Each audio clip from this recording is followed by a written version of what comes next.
Mesdames, Messieurs, bonjour et bienvenue sur enquêteplus.sn qui vous propose la revue de la presse sénégalaise du mercredi 2 août 2023 qui aujourd'hui semble, à travers les unes de presque tous les quotidiens, nous transmettre le seul sentiment qui se dégage de ce qui s'est passé à Yalar, à savoir de la sidération.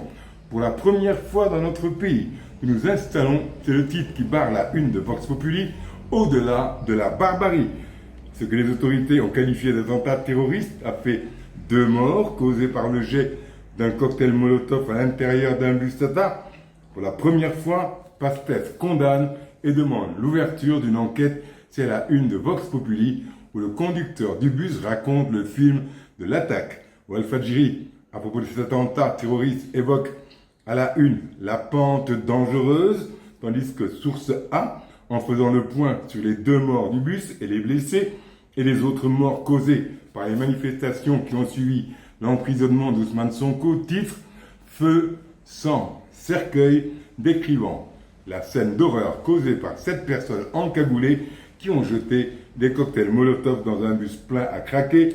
Barbarie, c'est le mot choisi par l'observateur qui fait le récit d'un acte terroriste ignoble et livre le témoignage déroutant du chauffeur et du receveur du bus qui, rescapé, ne propose pas, ça ne s'invente pas, la même version sur ce qu'est devenu la recette du bus. Au-delà des mesquineries qui s'acoquinent avec la mort, on détrousse parfois des cadavres sous nos latitudes, l'observateur pose entre les attaques contre les corbillards, l'université, un hôpital et les bus, l'insoutenable diagnostic d'un dépassement de limites.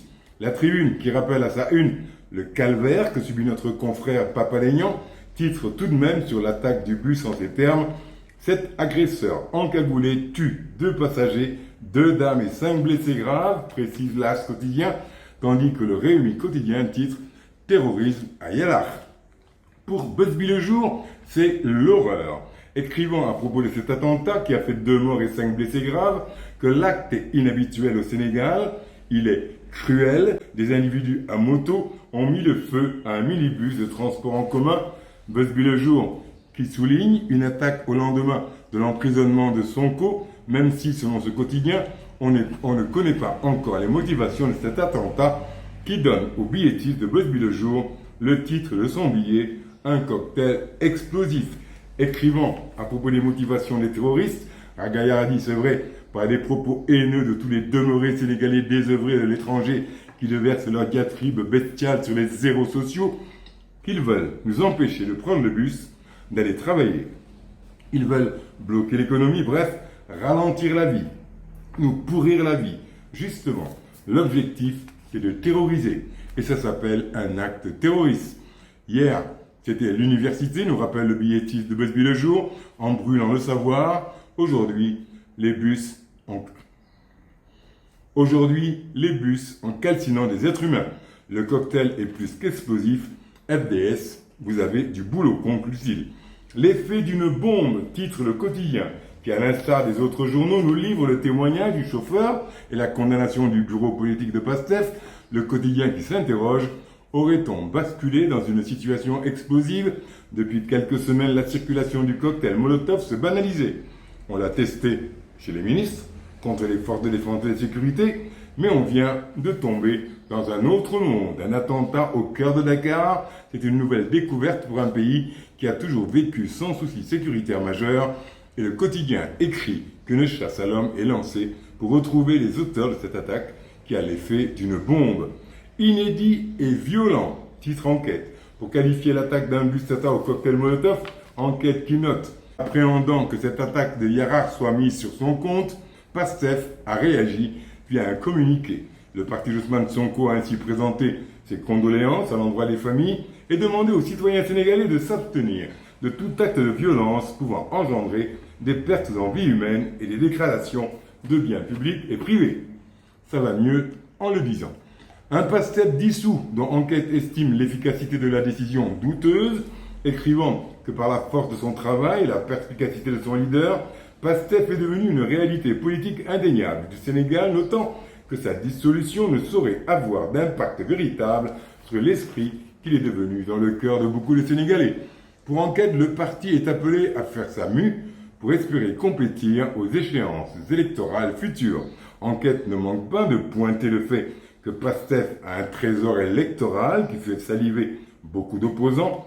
PASTEF, qui selon le quotidien, subit des arrestations tous azimuts. Poursuite quotidien, emprisonnement de Sonko, dissolution de PASTEF, Macky bannit les patriotes. Pour le Témoin quotidien, après l'arrestation de Sonko, la rafle des pastéfiens s'intensifie, la résistance aussi. Le Témoin qui dresse la liste, le maire des Parcelles Assainies arrêté, la maire de la Patte d'Oie convoquée ce matin, Toussaint Manga en retour de parquet, la coordonnatrice des jeunes interpellés, le responsable de PASTEF Dombourg cueilli dimanche et Papalénian sous mandat de dépôt.